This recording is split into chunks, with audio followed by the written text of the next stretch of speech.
How is it going, everybody? It's me. This is one more edition of Amazing Animals. As always, I bring you the craziest facts about our animal friends. Today we will talk about curiosities of the animal world. Let's get started with this first fact. Did you know that butterflies taste with their feet? That's right. These insects have special taste receptors on their legs that allow them to detect the sweetness of the nectar they will drink. When they land on a flower to collect pollen and nectar, they use their feet to test the liquid before drinking it. If it's sweet enough, they will enjoy the meal. Otherwise, they will look for another flower to feed on. The ability to taste with their feet also helps butterflies find their favorite plants to lay their eggs on. Each species of butterfly has different preferences when it comes to laying eggs, and the mother butterfly uses her feet to ensure that the plant she chooses is suitable for her offspring. By tasting the plant, she can determine if it will provide the nutrients and protection needed for the eggs to hatch and for the caterpillars to grow. In addition to being able to taste with their feet, butterflies also have other amazing abilities. For example, they can smell with their feet, allowing them to locate flowers from far away. They can also see ultraviolet light, which makes them more efficient at collecting pollen and nectar. And did you know that some butterflies can even mimic the pheromones of other insects to avoid being eaten by predators?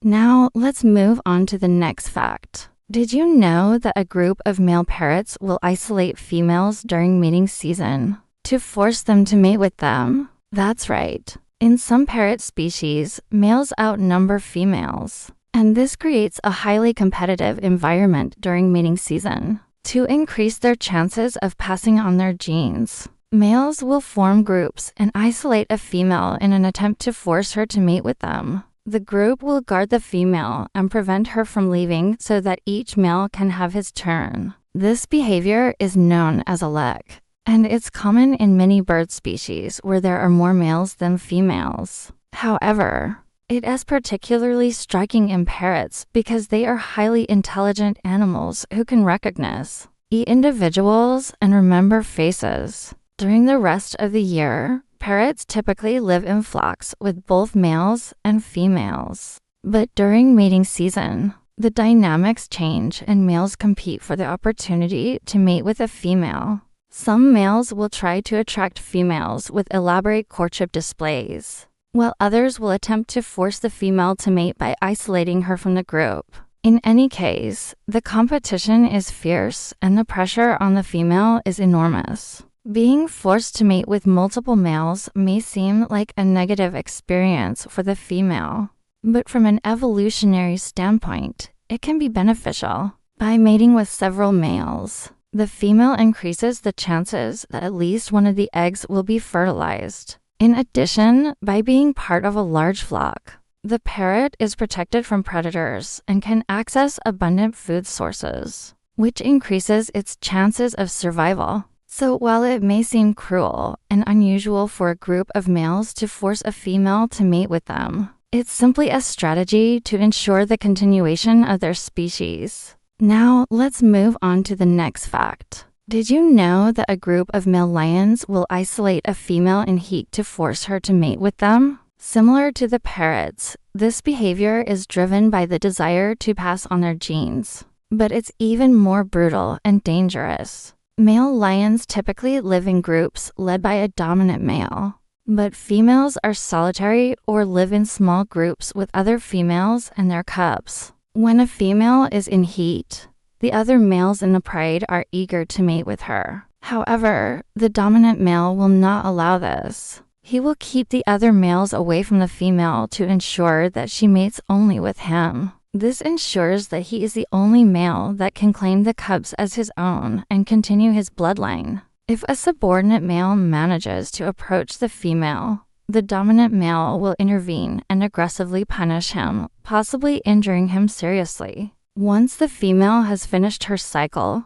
the dominant male will lose interest in her, and the other males will have the opportunity to mate with her. The female lion will give birth to the cubs, and the dominant male will continue to protect and lead the pride. In the meantime, The other males will remain in the coalition and wait for their turn to reproduce.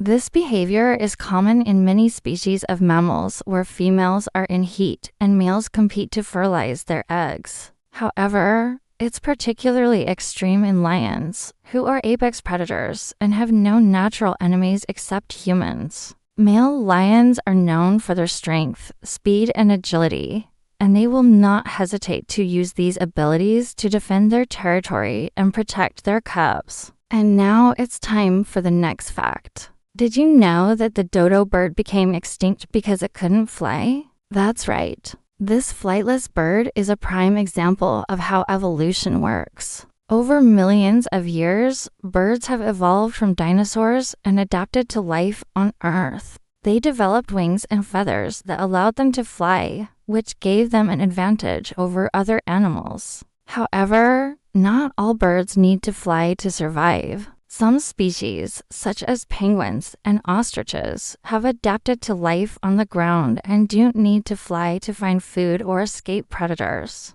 Over time, these birds have lost their ability to fly because it doesn't benefit them. When the dodo bird arrived in Mauritius, it found an island with plenty of food and no predators. It didn't need to fly to find food or escape danger, so why bother?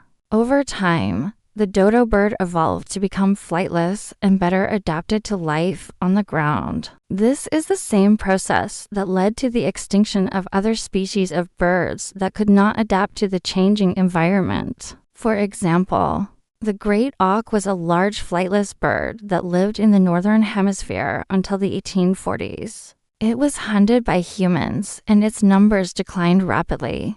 Its inability to fly made it easy prey for humans, and it eventually went extinct. In contrast, birds that could fly and adapt to changes in the environment, such as the common ancestor of the dodo bird and the white-throated rail, were able to survive and reproduce successfully. Therefore, the extinction of the dodo bird serves as a reminder of the importance of adaptation in the struggle for survival. Birds that are able to adapt to changing environments are more likely to survive and pass on their genes to future generations. And now it's time for the final fact. Did you know that albatrosses can travel thousands of kilometers every year during their migrations without stopping to eat? That's right. These large seabirds are capable of flying up to 60 miles per hour and can stay in the air for months at a time. During their migrations, they travel over vast stretches of ocean,